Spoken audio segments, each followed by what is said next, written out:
Assalamualaikum warahmatullahi wabarakatuh. Sobat Pantas, apa kabar semuanya?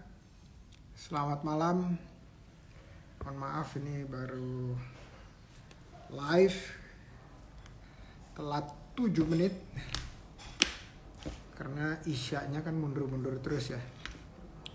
Oke teman, semoga di Jumat ini kita mendapatkan berkahnya Jumat, hari terbaik dalam hari-hari lain dibanding hari-hari lain. Amin, semoga ya. Oke, di Pantas nomor 14 ini kita akan ketemu dengan OKOC Wakaf sama Ayo Obah. Ayo Obah itu OKOC, komunitas OKOC yang di Jawa Tengah. Oke, tapi sambil nunggu kita simak yang satu ini dulu. Saya nyalain monitornya. Oke. Yes. Come on. Oke. Ada siapa nih? Tunggu bentar. Udah ada yang nyapa belum? Oh Libi, waalaikumsalam warahmatullahi wabarakatuh. Amin. Thank you for joining in Libi. Kita nyalain dulu. Panas ternyata.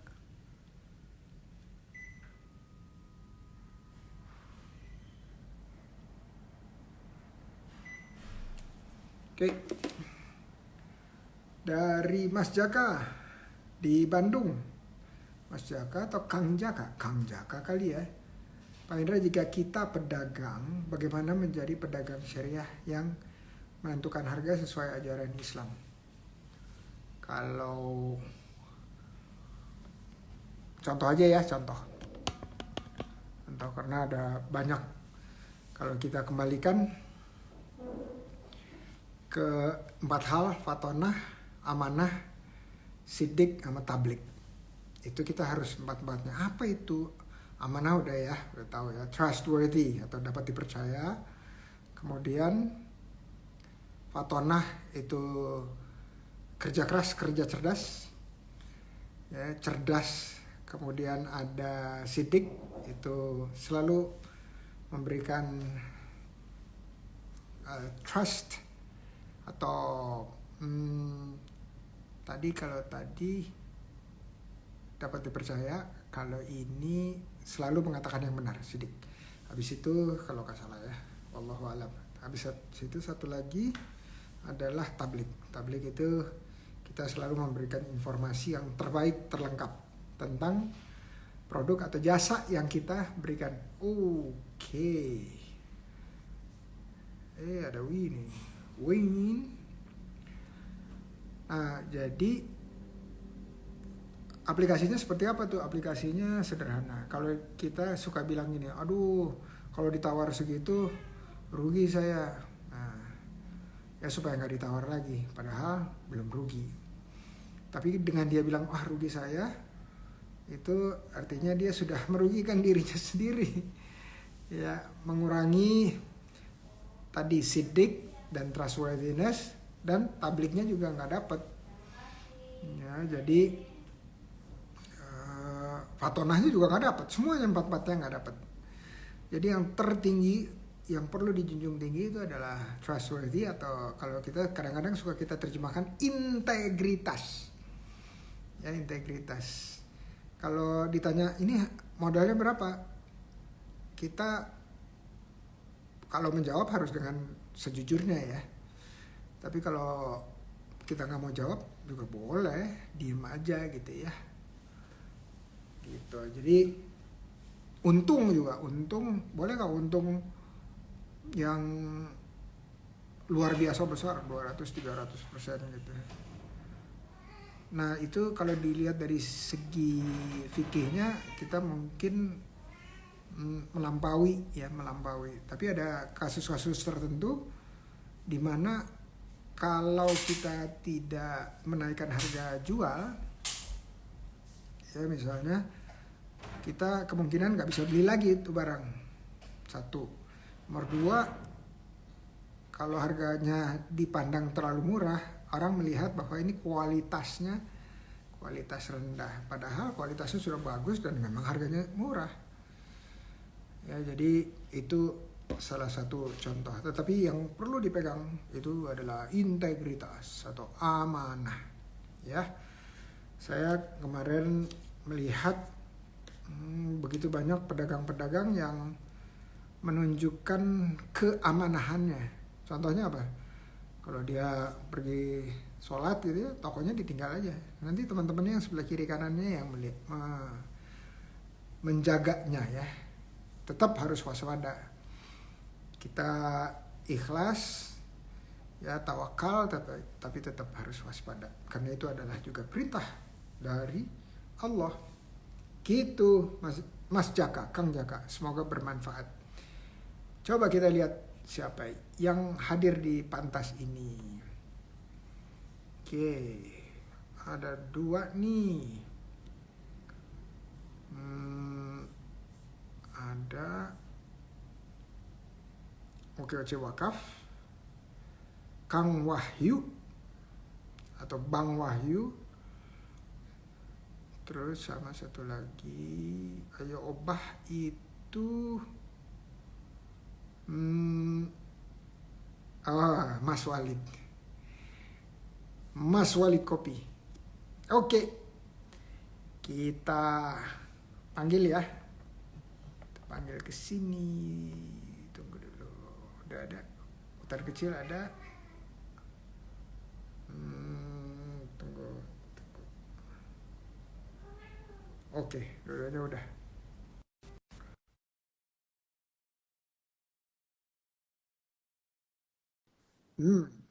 Bismillah. Libi, Prof, ada juga case customer dengan istilah harga teman atau harga saudara. Jadi nggak balik modal. Oh, itu jual rugi. Assalamualaikum. Waalaikumsalam warahmatullahi wabarakatuh, Pak Indra. Apa kabar Mas Wahyu sama Mas Walid? Bisa dengar suara saya? Jelas Pak, jelas banget suaranya Pak Indra. Alhamdulillahirabbil alamin. Kok suara saya menggema? Bener nggak? Enggak Pak, jelas kok. Oke. Ya. Biasanya nih kalau menggema gini karena ada pakai hands free. Ada salah satu yang pakai hands free. Dan hands free-nya kurang dikit. Mas Walid, ini masih muter nih. Cek sound.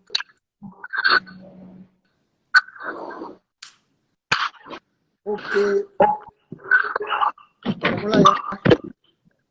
Iya Pak, siap. Bismillah. Alhamdulillahirabbil alamin. Allahumma sholli ala Muhammad wa ali Muhammad. Apa kabar?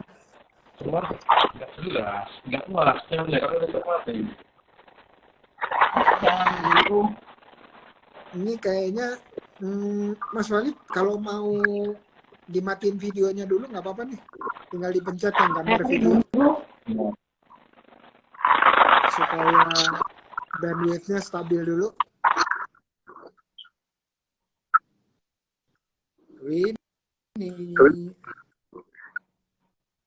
Ini Pak Walid lagi mati lampu. Oh, atau nanti aja ya saya invite ya. Gimana?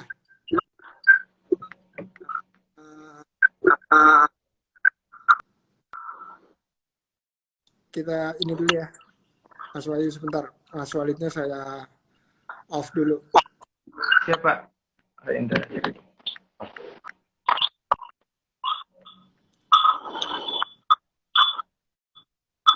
Nah ini ping-ping ada 2 itu ya? Ada 2 device di situ ya?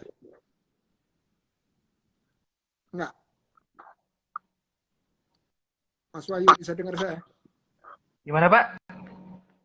Di situ pakai 2 device nggak? Enggak, satu doang. Oke. Aman. Satu aja Pak.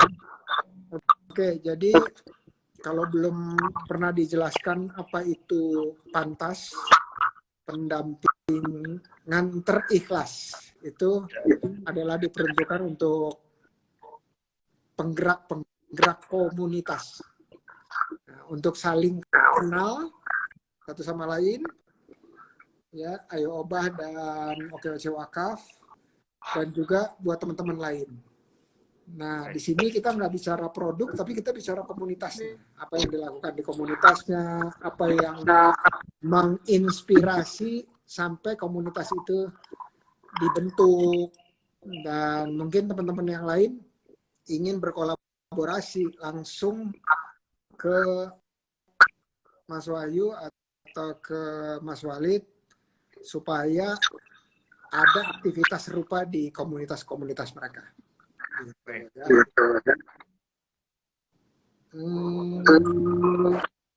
Bentar. Win, kalau udah nggak mati lampu kasih tahu ya, Win,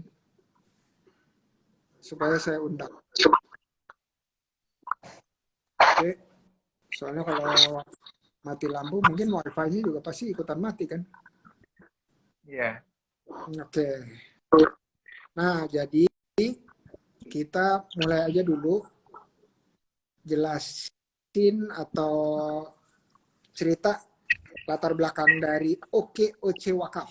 Tapi sebelum itu cerita siapa ini Mas Wahyu ini, gitu ya. Oke, Baik. silakan. Baik, terima kasih Pak Indra atas kesempatannya luar biasa ini. Ini suatu kehormatan bisa live bareng Pak Indra nih. Mudah-mudahan dari sini banyak teman-teman kita yang juga memiliki insight-insight baru khususnya untuk pendekatan secara wakaf. Baik, nama saya Wahyu, Pak. Nama panjangnya Wahyu Nur Alim. Saat ini domisili di Bekasi, Pak Indra. Bekasi. Lalu juga untuk aktivitas juga saat ini diamanakan di OKOC Wakaf dan juga bagian dari tim eksekutifnya OKOC Indonesia. Untuk pengalaman organisasi saat ini masih berkecimpung di masyarakat relawan Indonesia dan juga yang baru-baru ini baru tergabung di komunitas konservasi badak untuk di wilayah Ujung Kulon dan juga Waikambas. Nah, terkait dengan wakaf sendiri, mohon izin karena memang sebelumnya background saya juga di salah satu lembaga wakaf juga yang cukup besar dan alhamdulillah qadarullah juga lembaga tersebut sedang Allah uji sehingga kami tim-tim intinya harus berdikari dan secara independen untuk bisa tetap survive.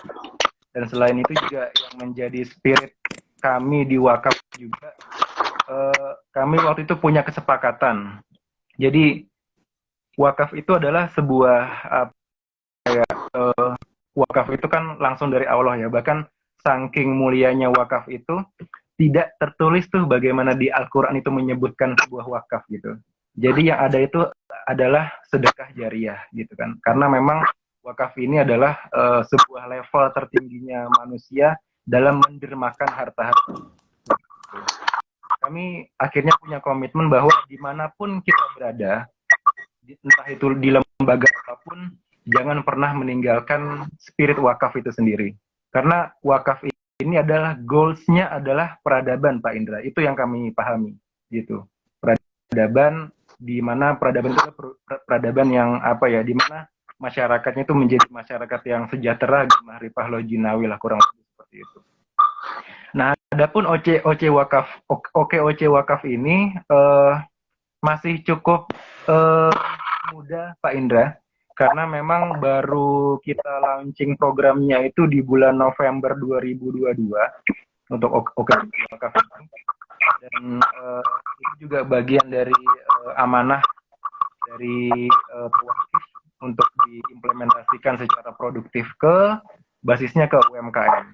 Itu alhamdulillah kemarin per Januari kemarin sebagai piloting project di Jagakarsa 10 orang pelaku usaha ultramikro yang yang kita berikan pelatihan, pendampingan juga bantuan permodalan itu alhamdulillah sudah selesai dan bahkan dana itu sudah kembali secara utuh, tidak kurang 1 peser pun gitu. Juga tadi pagi Pak Indra saya baru mendapat kabar dari salah satu anggota di Jagakarsa. Ini juga mungkin wasilah dari wakaf itu sendiri bahwa beliau itu deal tadi pagi dengan salah satu perusahaan dengan dengan nilai 90 juta untuk produk nasi kebuli gitu. Jadi Masya Allah, ini benar-benar. Bentar. Tamat dulu ya. Ada yang pakai headset nggak? Enggak. Nggak ada ya? Enggak. Ada yang nyambung nggak headsetnya? Enggak. Nggak ya? Enggak ada, Pak. Feedbacknya kedengeran nggak? Ya, kedengeran. Ya, kedengeran. Nah, sekarang hilang nih. Ada monitor komputer gitu jauh gitu nggak? Oh, iya, coba. Coba punya saya di dekat monitor, coba tak jauhkan. Ya.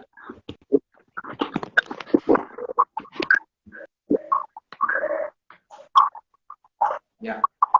Nih katanya Libi kedengeran feedbacknya. Di sini ada Ibu Min Uno, ibunda saya, ibu kandung saya. Halo Mama, apa kabar Mama? Udah jamnya istirahat nih, jam 20.23. Semoga istirahatnya Allah berkahi. Thank you Mama untuk dengerin. Mohon doanya buat Mas Wahyu juga, buat Mas Walid juga. Amin ya robbal alamin. Oke. Lanjut. Sorry tadi diputus. Ya, sedikit informasi Pak Indra. Jadi dari hasil pendampingan batch pertama kemarin untuk yang program wakaf UMKM Berdaya, tadi pagi saya mendapatkan kabar dari salah satu anggotanya bahwa yaitu ada dengan salah satu perusahaan penjualan nasi kebulinya sebesar 90 juta gitu. Artinya ini juga menjadi salah satu improvement dari apa yang sudah mereka jalani selama pendampingan. Karena memang yang paling fundamental sekali ketika pendampingan kemarin adalah dari aspek branding, Pak Indra. Itu very works untuk yang branding itu sendiri. Karena kebanyakan dari mereka itu rata-rata ya bikin branding ala kadarnya, bahkan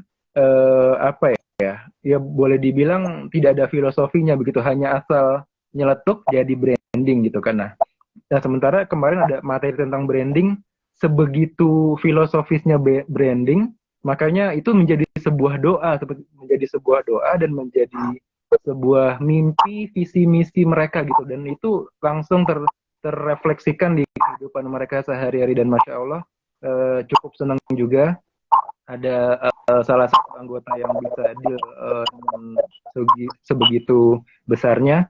Dan yang paling terpenting adalah bahwa mereka adalah syiar wakaf itu sendiri, Pak Indra. Karena memang wakaf ini sesuatu yang milik Allah gitu kan. Dan ketika kita sampaikan bahwa ini harus dikembalikan, itu mereka benar-benar mengembalikan itu, bahkan tanpa jaminan, tanpa bunga yang kita kenakan ke mereka. Artinya benar-benar mereka menjaga dana wakaf itu. Dan mereka komitmen ketika nanti untuk misalkan mendapatkan program yang sedemikian rupa lagi, mereka juga akan tetap komitmen untuk tetap menjaga nilai wakaf tersebut agar utuh dan berkembang. Seperti itu. Allahu Akbar. Terima kasih nih atas intronya. Nanti kita tanya-tanya, tapi sekarang kita akan kasih kesempatan kepada Mas Walid. Tapi sebelum ke Mas Walid, saya izin matiin Mas Wahyu dulu, terus nanti saya invite ulang ya,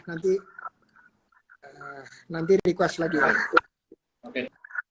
Kita saya keluar dulu ya. Iya, silakan.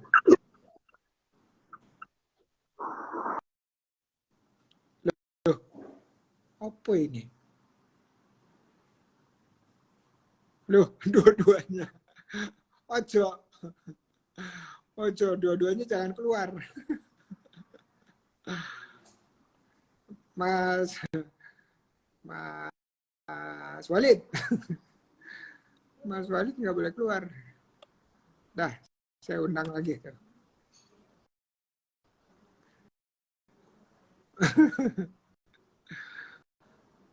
Tadi mau di-isolate. Di-isolate. Wah, gimana nih? Ini dua-duanya. Mungkin nanti bisa dicoba dimulai di mute. Oh iya benar juga tuh.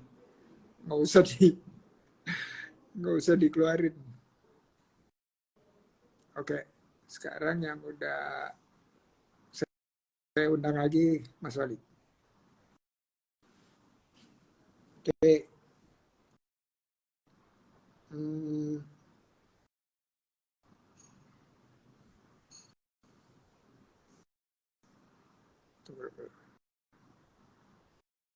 Mas Wahyu nanti belakangan ya. Tapi ini dulu. Ya, kenapa nih Mas Walid tidak bisa bergabung? Bentar. Coba lagi ya. Bismillah. Allahumma shalli ala Muhammad wa ala Muhammad. Kama shallaita ala Ibrahim wa ala Ibrahim. Innaka Hamidum Majid. Oke. Oh, bisa nih. Coba cek sound 1 2 3. Cek. Halo. Ya, halo. Suaranya kedengaran, Bang? Bagus.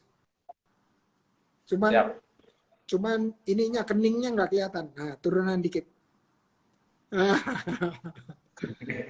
Oke, jadi kita sudah mengidentifikasi asal suara feedbacknya berasal dari hubungan saya dengan Mas Wahyu ya, OKOC Wakaf. Sekarang dengan Mas Walid bersih, clear. Coba Win, coba dikasih tahu Mas Wahyunya supaya nggak feedback. Coba tes dengan Winnie deh sekarang, sebentar aja gitu ya. Sementara ini introduction dari Ayo Obah. Monggo, tapi sebelum Ayo Obah ini sosoknya juga diperkenalkan ya. Monggo Mas Walid. Oh ya, terima kasih Prof. Indra. Oh ya, perkenalkan nama saya Abdul Walid. Orang biasanya panggil saya Walid Kopi gitu. Dan saya kenal Bang Indra sekitar tahun 2018. Nah, kita bergerak bersama waktu itu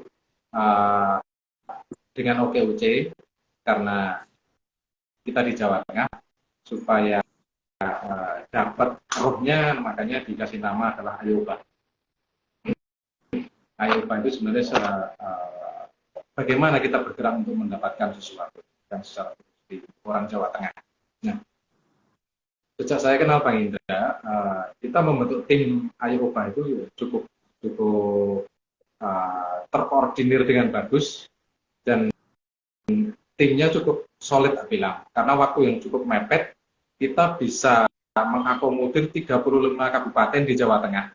Yang itu setiap hari itu kita roadshow sampai di bulan puasa pun tetap kita gas ya. Nah, itu yang membuat pergerakan Ayo Ubah itu cukup bisa diterima masyarakat karena pada waktu itu memang kita berafiliasi dengan politik ya waktu itu ya. Nah, sejalan dengan itu yang sampai sekarang masih masuk di tempat saya itu masih ada sekitar 25 grup Ayo Ubah itu masih berjalan. Bukannya mati, cuman memang tidak karena rohnya sudah hilang, bahasanya begitu. Makanya ini butuh untuk mungkin dihidupkan lagi dengan cara apa sih yang mungkin untuk bisa menggerakkan lagi. Nah, model pergerakan-pergerakan yang kita lakukan di Jawa Tengah adalah salah satunya adalah melalui UKM. Karena UKM itu menempati posisi terbanyak dalam orang mencari usaha, melakukan aktivitas sesuatu yang menghasilkan duit, yang kadang juga tidak tahu harus membuat sesuatu itu bagaimana misalnya ngomong branding, atau ngomong cari pendanaan, atau berbicara soal manajemen, atau nyari resource, macam-macamnya itu semuanya karena orang mau awal usaha itu yang pasti butuh namanya informasi. Dan tepatnya Ayoba di saat itu mampu memberikan informasi itu dengan 7 programnya gitu, itu banyak bisa diterima oleh masyarakat khalayak yang setidaknya akhirnya bisa mengkomunikasikan antara satu pelaku dengan pelaku yang lain untuk bertukar informasi. Karena sebagai pelaku UKM, informasi sedikit itu cukup mahal untuk bisa sampai bisa mengarahkan ketemu tepat ruangnya. Itu yang ruang Ayoba waktu itu dibuat itu untuk menghadirkan informasi apa yang dibutuhkan oleh masyarakat Jawa Tengah khususnya. Dan tim Prof Indra dengan Ayoba, UC Ayoba bisa seiring sejalan dengan satu visi. Alhamdulillah bisa menjemput UKM yang hampir mungkin jumlahnya ribuan waktu itu. Yang sampai sekarang sebenarnya masih sangat menunggu Prof Indra. Gitu. Mungkin itu sedikit sekilas soal pergerakan Ayoba di Jawa Tengah. Oke, makasih banget short intronya. Siapa itu Walid Kopi dan bagaimana Ayoba lahir di 2018 karena waktu itu ada kontestasi Pilkada Jawa Tengah dengan Pak Sudirman Said. Ya. Oke, sekarang saya mau undang balik Mas Wahyu nih. Mudah-mudahan udah balik, tapi belum. Ya, belum. Apa deh. Kita terusin aja. Nah, jadi bisa diceritain dikit rencananya 2023 itu menggalakkannya kembali itu dengan apa rencana-rencananya, Mas Walid? Kalau untuk pergerakan sih sebenarnya saya tetap bergerak secara individu karena kebetulan saya punya usaha kopi yang itu memang saya punya binaan di 13 kabupaten di Jawa Tengah dan itu alhamdulillah saya bekerja sama dengan Bank Indonesia. Dengan Bank Indonesia Jawa Tengah lah. Itu kita ada namanya Yayasan Kopi Anak Negeri, salah satu lembaga yang saya buat. Terus ada CV Tera Kopi itu yang untuk ekspor kopinya. Terus ada koperasi itu yang menaungi binaan-binaan untuk pelatihan, untuk pengadaan alat dan kerjasama dengan universitas, salah satunya ada Undip, ada UNES, ada UDINUS. Itu tujuan saya supaya bahwa ketika kita membina, setidaknya menghadirkan informasi, juga kita ada tenaga ahli yang dari universitas, ada link yang dari bagian kewirausahaan di universitas atau CSR itu ada yang kerja saya mencari link-link relasi itu untuk ketika saya turun ke binaan itu setidaknya tidak sekali saya datang, tapi ada yang membiayai di belakang itu supaya program ini bisa tetap berlanjut. Nah, sebenarnya di Ayoba pun sebenarnya selain kopi pun banyak yang saya lakukan di usaha-usaha UKM itu, misalnya orang curhat soal permasalahan-permasalahan orang-orang UKM gitu.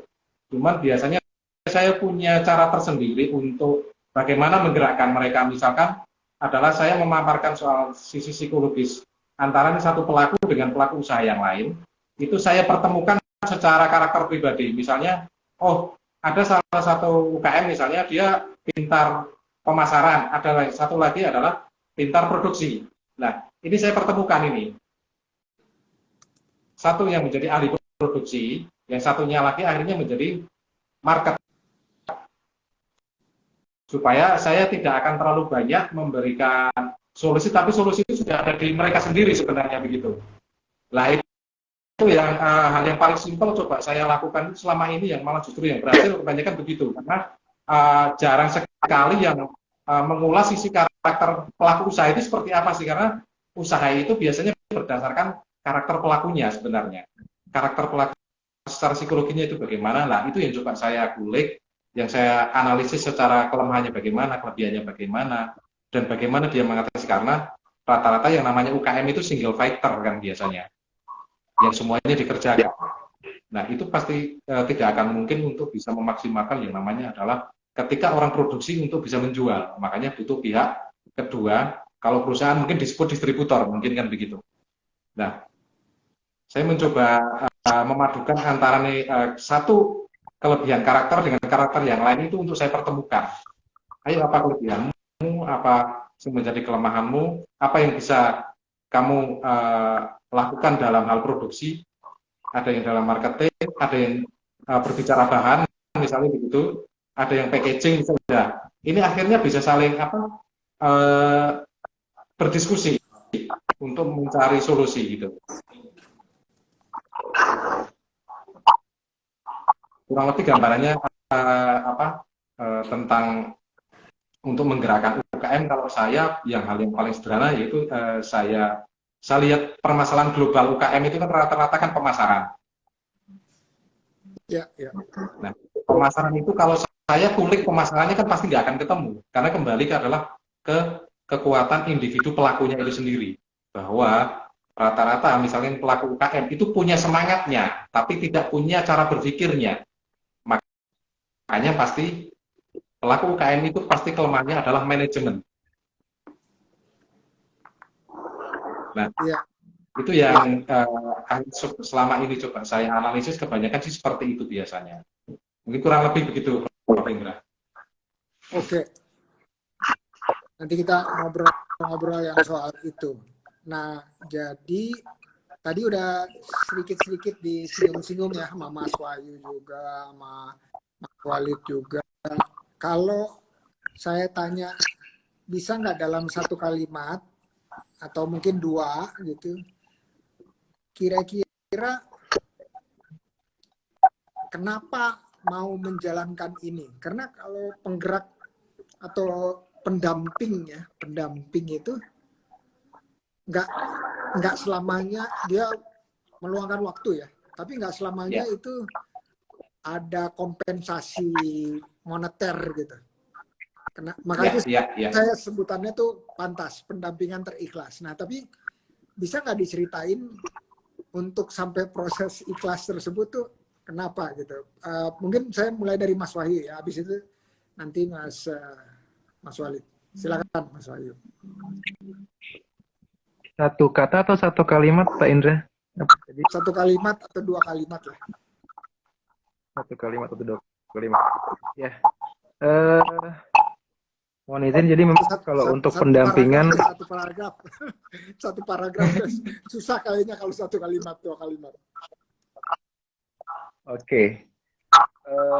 Sebenarnya memang yang latar belakangi saya di pendampingan, karena memang dari awal karir saya, Pak Indra, saya dulu sempat mendampingi salah satu komunitas bisnis juga, itu namanya Indonesian Business Forum.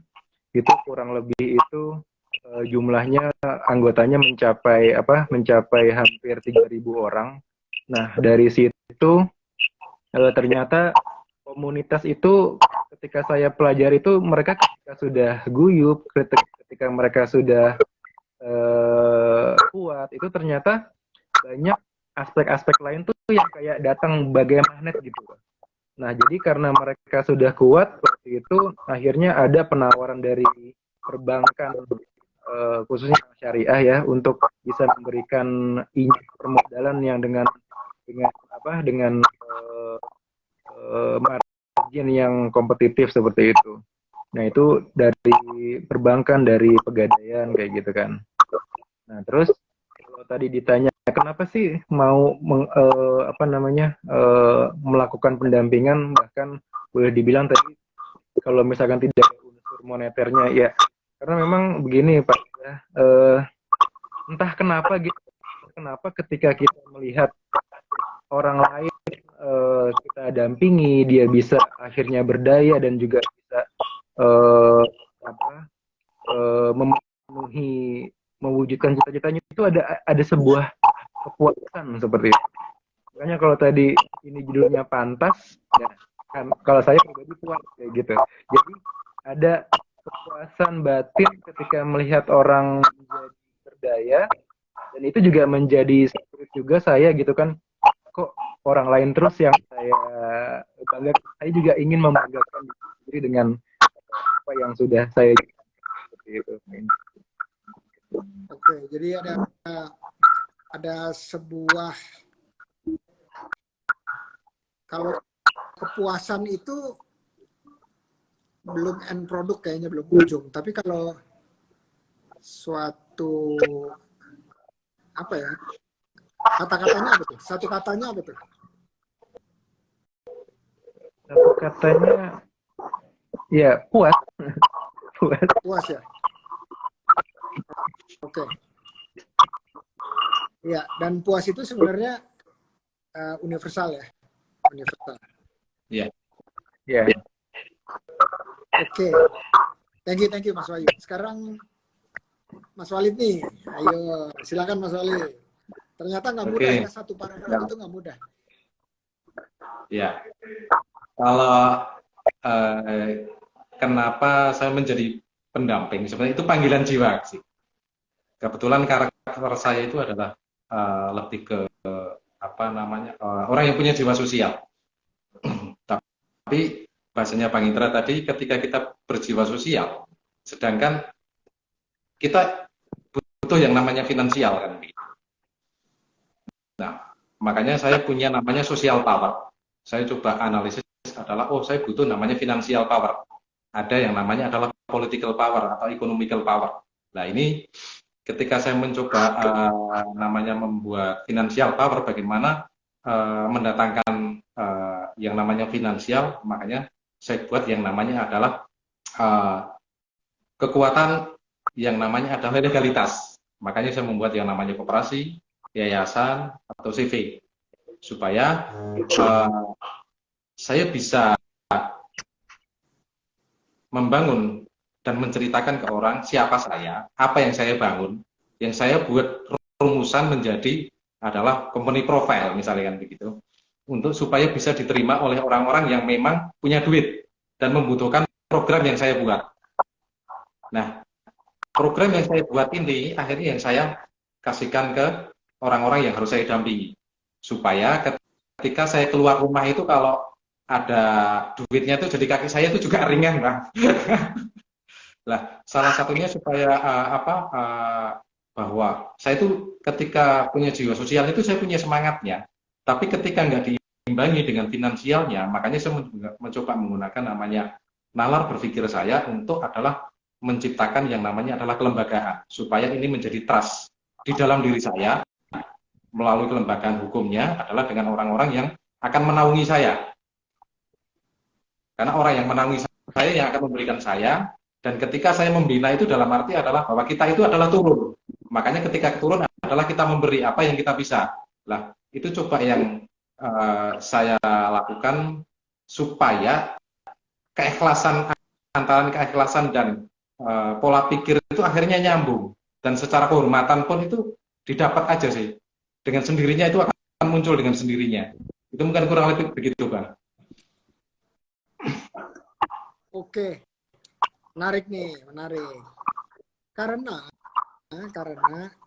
tujuan dari Pantas ini adalah kita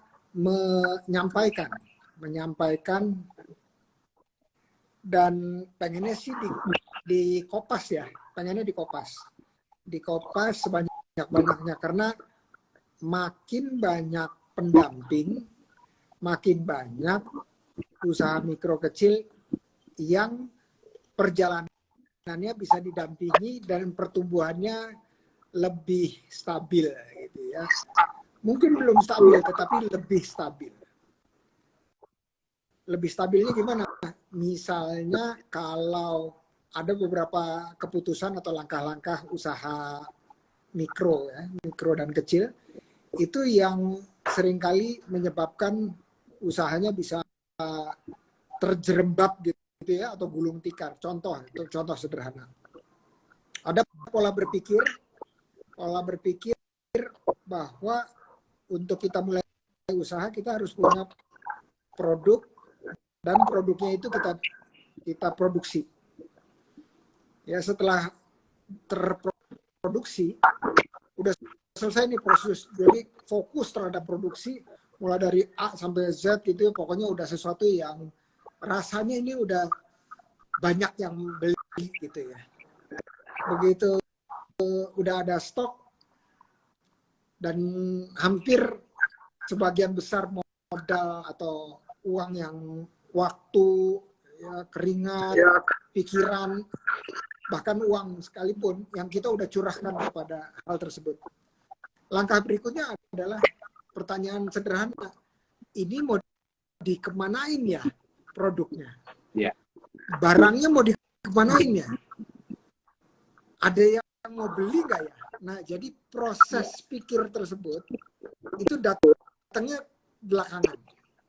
Padahal kita tahu bahwa proses menjual atau memasarkan sampai terjual itu, kalau bahasanya Mas Walid apa? Sak-dek sak-nyet gitu ya.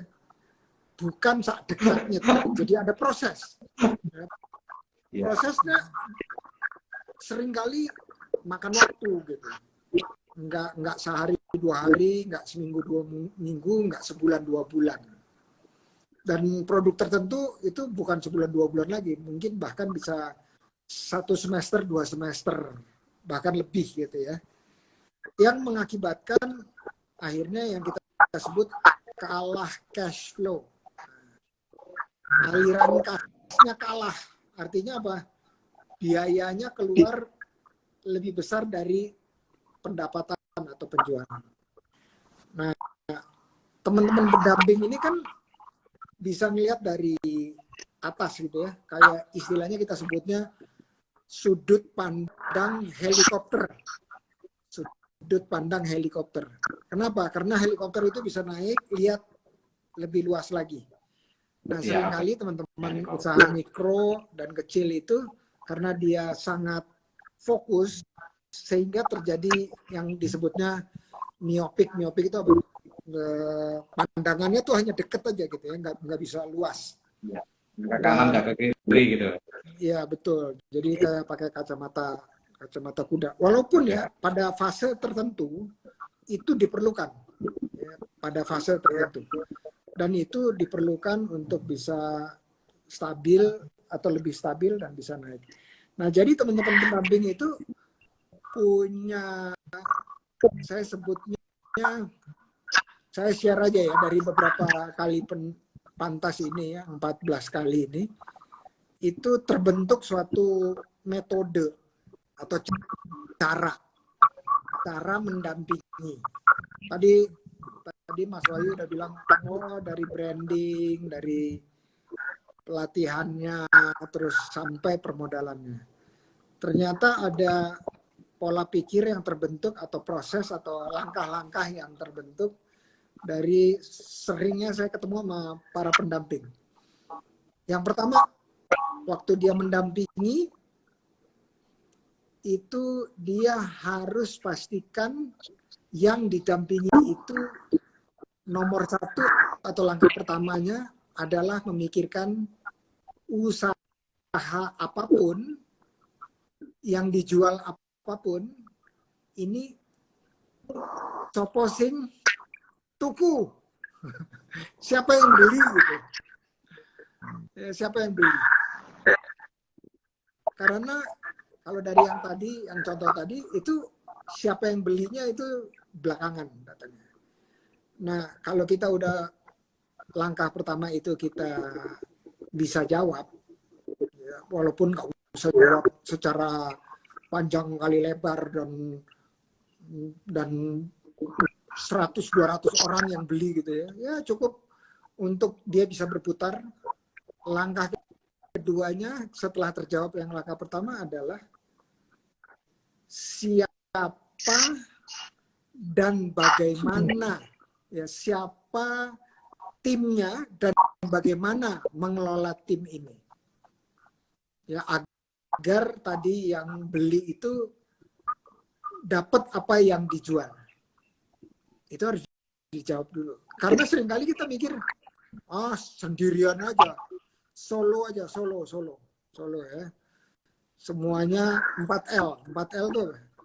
Lu lagi. Jadi ternyata kita mikirin, ternyata saya kurang mahir di keuangan misalnya.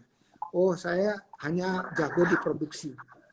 Nah, tadi Mas Walid bilang, atau Mas Walid bilangnya, ternyata pengelolaan usaha itu sama pentingnya dari kemampuan produksi. Nah, itu yang kedua ya.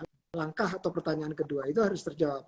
Siapa saya berkolaborasi atau bermitra, dan bagaimana saya mengelola, mendeliver itu apa?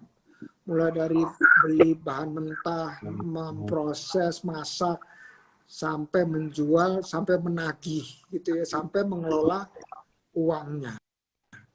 Itu yang kedua. Yang ketiga, yang terakhir, ketiga, itu baru kemudian langkah ketiga itu pertanyaannya sederhana. Apa sih yang dijual? Produk atau jasa apa sih yang dijual? Nah, 3 langkah ini dia harus muter balik, gitu ya, balik lagi ke langkah pertama. Kalau udah dapet yang pertanyaan ketiga jawabannya, balik lagi. Yang tadi saya bilang mau beli itu masih mau beli nggak yang jawaban dari pertanyaan ketiga. Jadi diputer lagi sampai stabil. Jawabannya itu lagi. Nah, kalau udah sampai di situ, pendampingannya cenderung lebih efektif. Jadi saya nggak bilang salah benar ya.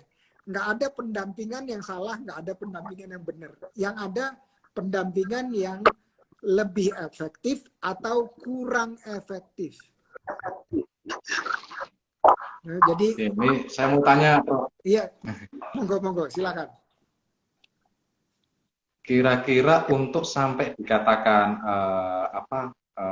waktu untuk dikatakan pendampingan yang efektif itu sampai sejauh mana ketika kita mendampingi yang namanya UKM. Terus yang kedua tadi Bang Indra bilang saya lupa. Jadi mungkin kurang lebih kira-kira dikatakan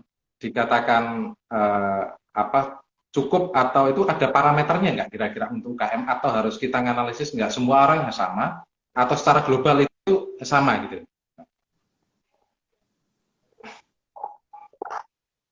Sorry tadi agak terputus yang terakhir, yang ketiga apa, Mas Walid? Untuk pendampingan ke UKM atau individu UKM itu sebenarnya ada parameternya nggak? Kira-kira dibutuhkan berapa lama? Atau cukupnya itu yang kira-kira sampai seberapa? Sejauh mana? Kira-kira mungkin begitu, Bang. Oke.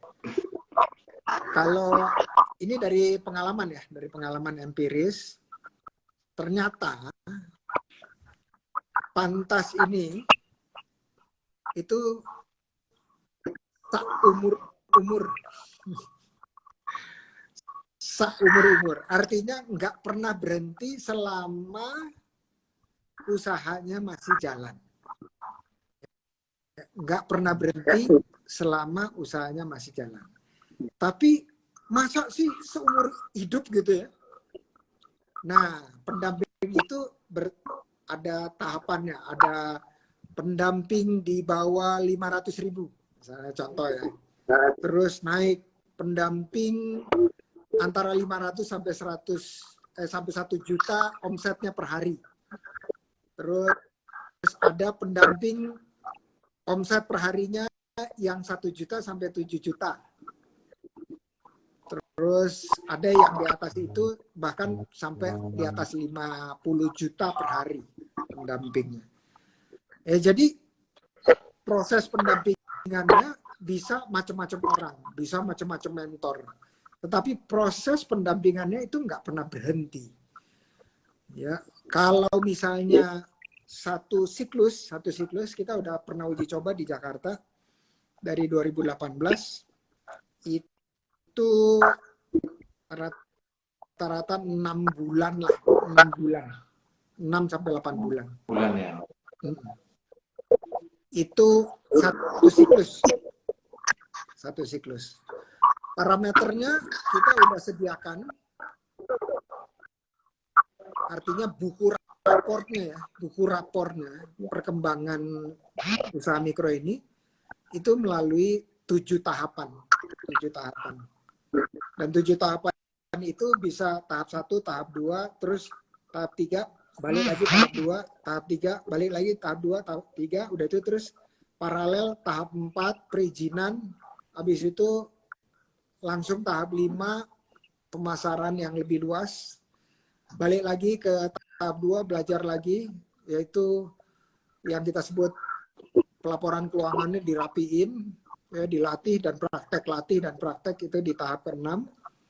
Baru kemudian kalau kita udah 1, 2, 3, 4, 5, 6, balik lagi 2, 3, 4, 5, 6, terus 3 itu pendampingan ya. 3. Akhirnya kita mungkin satu saat bisa mengambil keputusan, oke, saya ingin tumbuh lebih besar dengan mendapatkan akses permodalan. Akses permodalan itu belum tentu pinjam ya. Macam-macam. Modal itu macam-macam. Bisa join, kolaborasi, kerjasama, dan seterusnya. Ya, jadi itu kira-kira parameternya, dan kita ukur sangat detail kalau di 7 tahapan itu. Maka itu refresh apa? Penyegaran pelatihan untuk para pelatih itu harus sering, 3 bulan udah TOT lagi, 3 bulan TOT lagi, karena ya pasti ada sesuatu yang baru lagi, karena kita kan dapat informasinya dari 200 komunitas gitu, jadi selalu ada penyegaran dan pengkinian data, pengkinian cerita, dan seterusnya. Jadi itu yang kira-kira bisa di-share dari pengalaman bertahun-tahun menjalani ini. Kira-kira menjawab nggak tuh, Mas Walid? Ya, cukup menjawab. Cuman ya, pertanyaan saya memang lebih ke, jadi kayak ketika saya tadi berbicara bahwa UKM itu kan rata-rata kan kelemahannya kan manajemen. Dan itu kan lebih ke soal angka, kalau manajemen ini kan soal angka. Sedangkan kalau yang namanya UKM itu lebih banyak itu berpikirnya bukan fakta, tapi lebih ke apa namanya imajinasi. Kebanyakan kan begitu. Makanya untuk merealisasikan jadi fakta itu yang kadang tidak kurang nyambung. Kadang kebanyakan yang saya lihat sih seperti itu ya. Makanya saya tanya lebih ke parameternya untuk dikatakan, oh, orang ini layak kita dampingi atau tidak misalnya, atau ketika dampingi apa yang akan kita dampingi dari sisi misalnya adalah, oh, karena orangnya misalnya lemah manajemen, kita dampingi manajemennya. Kalau orangnya misalnya butuh relasi, kita buatkan relasinya, bangunkan relasinya, bagaimana membangun sebuah relasi misalnya itu. Atau ketika dia memang butuhnya produksi, ya udah kita produksi, misalnya adalah lebih ke spesifik apa sih yang sebenarnya dibutuhkan oleh seseorang yang supaya bisa berjalan dalam ngomong usaha. Karena mungkin kalau secara hampir merata kan selama ini yang saya lihat itu kan kita kan seakan-akan kan menjawab itu seakan-akan kan semuanya ya ingin kita jawab ya ketika ngomong UKM ya. Tapi dan rata-rata UKM ngomong itu pasti adalah finansial selalu. Kalau saya tak kembalikan ke individunya bahwa setiap individu itu punya kelebihan yang kadang memanfaatkan kelebihan itu sendiri, yang kadang belum mampu melihat kelebihan itu jadi value gitu. Nah, value ini yang kadang memang dibutuhkan mentor yang dia paham bagaimana mengarahkan seseorang supaya dia sampai ke titik. Apa semua orang itu bisa naik motor, tapi nggak semua orang ketika naik motor kan punya tujuan kan? Atau nggak semua orang yang punya tujuan juga mampu menghasilkan duit. Dan yang menghasilkan duit pun belum tentu juga bisa pulang kan, bahasanya begitu. Nah, di hal-hal yang kayak gitu kadang butuh diskusi ya menurut saya, bahwa karena jiwa-jiwa sosial itu kan rata-rata kan orang multi talented ya. Orang multi talented itu paling susah untuk fokus apa yang bakal kita pilih, dan berpuasa untuk fokus itu pun butuh perjuangan apa namanya sangat luar biasa, karena biasa orang-orang multi talented itu lebih suka hal-hal yang sifatnya remeh atau informasi-informasi yang sifatnya yang diinginkan bukan yang dibutuhkan, lebih peka dengan sesuatu yang sifatnya negatif dari sesuatu yang positif, karena untuk mencari itu duit susah aja apalagi disuruh berpikir kan begitu ya. Itu gambaran saya yang paling sederhana, makanya saya kadang butuh parameter apakah semuanya bisa dibuat global. Kalau ngomong soal data mungkin bisa kita buat global, tapi untuk mengukur analisis berhasil atau tidaknya adalah itu butuh apa analisis psikologis kalau menurut saya. Mungkin saya berbicara agak terlalu dalam ya, maaf ya.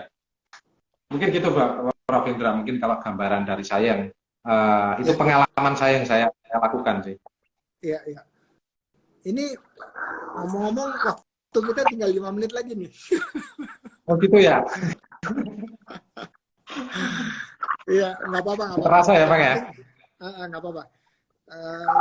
Saya ada satu pertanyaan lagi nih, tapi nanti aja. Tapi yang ini pukul rata ya, pukul rata. Jadi keahlian pendamping itu harus punya satu keahlian, mengidentifikasi masalah yang kalau diselesaikan dia menyelesaikan 80% dari masalah. Itu skill yang harus dipunya pendamping. Jadi saya ulang ya, dia harus bisa mengidentifikasi masalah yang kalau masalah itu teratasi atau ditekuni gitu ya, atau didampingi masalah tersebut, 80% masalah yang ada itu selesai. Itu kita sebutnya teori Pareto ya. Teori Pareto. Nah, teori Pareto ya. Kalau sederhananya bicaranya kalau masih kelas 1, 2, 3 SD, matematiknya ya tambah kali kurang, mungkin bagi belum gitu ya. Jangan dikasih kalkulus gitu loh. Jangan dikasih kalkulus, langsung mumet ya langsung mumet. Jadi tunggu nanti sampai SMA lah, atau bahkan kalau udah S1 kasih kalkulus. Jadi setiap tahap itu atau setiap orang usaha itu ada porsi-porsinya, dan itu yang saya senantiasa, kenapa saya ada live IG sesi pantas ini, karena kita bisa saling berbagi ya, saling berbagi. Tadi Mas Walid sudah berbagi, Mas Wahyu juga berbagi, tetapi wisdomnya orang lain ya, setiap orang kan punya wisdom atau hasil dari pengalaman dia, itu memperkaya kita dan sering ketemu. Maka itu Mas Wahyu ketemu nih sama Mas Walid, ngobrol, bukan cuma di sini aja, tapi nanti juga setelah itu kolaborasi, eksplorasi dan seterusnya ya. Karena kita nggak pernah tahu. Bahkan kalau saya ketemu seseorang itu, katakanlah ketemu 2 jam, itu sejam setengah pertama itu muter-muter ngomongnya tuh ya, nggak ketemu 30 menit baru tersintesa dengan baik gitu ya. Jadi kita prosesnya tuh nggak garis lurus gitu, nggak linear ya. Jadi harus gerak terus gitu ya, harus bicara, analisa, terus ya tentunya dengan berdoa dan minta berkah dari Allah gitu ya. akhirnya Allah berikan, ini pintunya gini, gitu ya, pintunya gini, keluar gitu. Tapi bisa jadi nggak sama sekali juga nggak tercipta tuh sinergi itu di pertemuan tersebut. Jadi intinya sekali lagi saya pengen ucapkan terima kasih nih. Nah kuncinya pantas ini, tadi kan minta parameter ya. Pantas tuh berhasilnya kapan? Pendamping itu berhasilnya pada saat dia melahirkan satu pendamping lagi. Itu parameternya. Ya, jadi kapan dia dikatakan selesai tugasnya atau bukan selesai atau naik tingkat itu, waktu satu pendamping lahir dari prosesnya pendampingan dia. Harus Regenerasi. setara dengan dia nggak perlu, tetapi passionnya dapat gitu ya. Passionnya ketemu. Ya, jadi dari segi keilmuan itu mungkin sambil jalan, tetapi passionnya, tujuannya satu. Itu parameter terpenting dari para pantas ini, para pendamping terikhlas ini.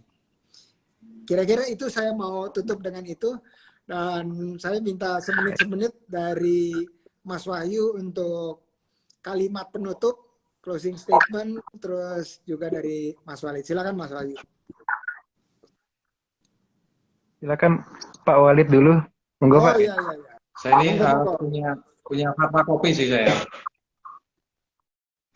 Saya punya fatwa kopi begini. Jangan menambah atau mengurangi yang wajib. Cukup perbanyak yang sunnah. Bahwa kopi itu wajib, air putih sunnah. Mungkin itu aja penutup buat saya. Itu marketing itu. Berharap ada sales atau penjualan. Keren, mantap. Monggo, silakan Mas Wahyu. Ya, kalau saya izin Pak Prof, jadi sebagai closing statement,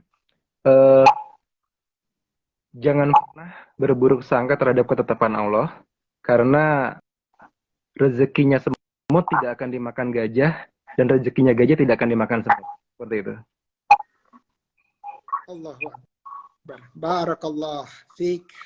Terima kasih Mas Walid dan Mas Wahyu atas waktunya berbagi. Sekarang udah jam 9 lebih hampir 10 menit. Mudah-mudahan dari silaturahmi ini Allah, terutama dengan para kerabat, Allah perluas rezeki kita semua. Amin. Ya Rabbal Alamin. Terima kasih. Assalamualaikum warahmatullahi wabarakatuh. Waalaikumsalam. Terima kasih Pak Indra, Pak Walid. Terima kasih Pak Indra. Ya, terima kasih sama-sama. Ya, tadi teman-teman ya kita udah bincang-bincang. Kayaknya porsi saya lebih banyak deh. Tapi tadi ada beberapa pertanyaan yang saya ingin, sebelum saya tutup ini, ada yang Libi kalau nggak salah ya, nanya, oh ini, Tri. Kalau terkendala di modal bagaimana Bang? Oke, pertama sekali saya mau lihat pembukuannya. Kalau orang bilang saya perlu modal, saya dan seterusnya lah ya, pokoknya terkait keuangan. Itu pertama sekali saya mau lihat catatan keuangannya. Kalau catatan keuangannya udah rapi, terus saya pengen lihat akurasinya, ya, dan seterusnya. Baru kemudian kita bisa bicara modal. Tapi sebelum itu, dua langkah sederhana tersebut, jadi catatnya disiplin dan akurat atau benar. Itu baru saya mau bicara soal modal. Ya, tapi kalau gabung komunitas, urusan modal itu biasanya terselesaikan sambil berjalannya waktu. Dibilang why-nya mungkin juga untuk mensinergikan setiap kekurangan, lacking, baik dari sisi marketing dan permodalan, keterampilan sampai mampu mengatasi ketatnya persaingan. Benar banget. Agree, totally.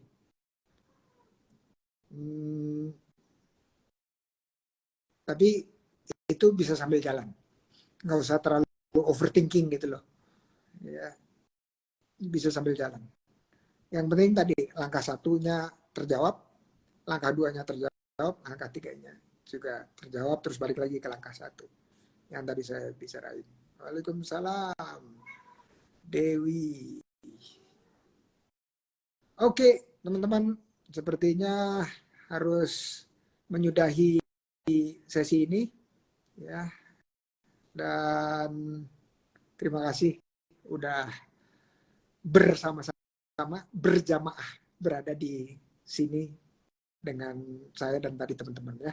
Terima kasih. Assalamualaikum warahmatullahi wabarakatuh.